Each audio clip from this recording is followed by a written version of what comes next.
Hello বন্ধুরা, তো আজকে চলে এসেছি আমি একটা নতুন রেসিপি নিয়ে। তো এখানে খানিকটা নিয়ে নিয়েছি কাঁচা ছোলা, ভিজানো ছিল দেখতে পাচ্ছেন। আর এখানে আমি একটা একটা করে জিনিসগুলো দিয়ে দেবো। এখানে আমি পেঁয়াজ কুচিয়ে রেখেছি, খানিকটা পেঁয়াজ দিয়ে দেব। এখানে দিয়ে দেব টমেটো, হাফ টমেটো কেটে রেখেছি। এখানে আমি ছোট্ট একটা গাজর কুচিয়ে রেখেছি, এটাও দিয়ে দেব। এখানে কেটে রেখেছি খানিকটা শসা, এটাও দিয়ে দেব। তারপরে ধনে পাতা দিয়ে দেব।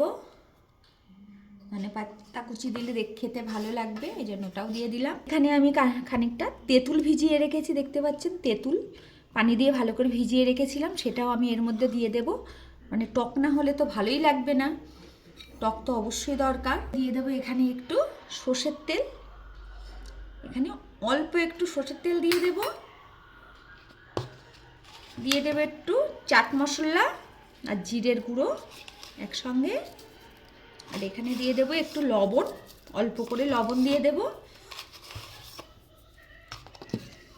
দেখতে পাচ্ছেন সব কিছু দিয়ে দিয়েছি। সব কিছু দিয়ে দেওয়ার পরে এবার সুন্দর করে এটা আমি মাখিয়ে নেব, দেখতে পাচ্ছেন।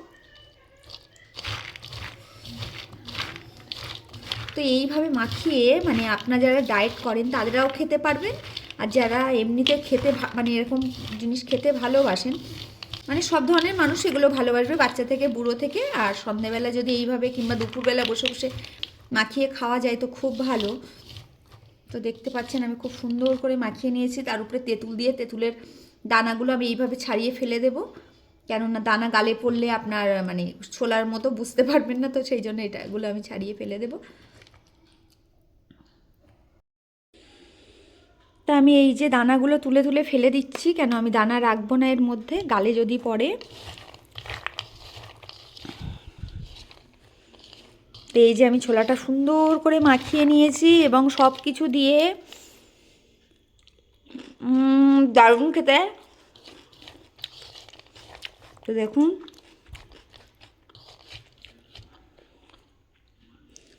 তো এই ধরনের ছোলা মাখা কার কার পছন্দ বলবেন,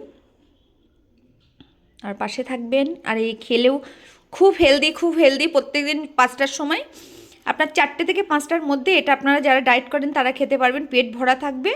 এবং তার ঘন্টাখানিক পরে এক্সারসাইজ করবেন, তাহলে খুব ভালো হবে। ছোলায় প্রচুর প্রোটিন থাকে এবং খাওয়াও ভালো। আর এগুলো মানে এর সঙ্গে আপনি স্যালাদও পেয়ে যাচ্ছেন।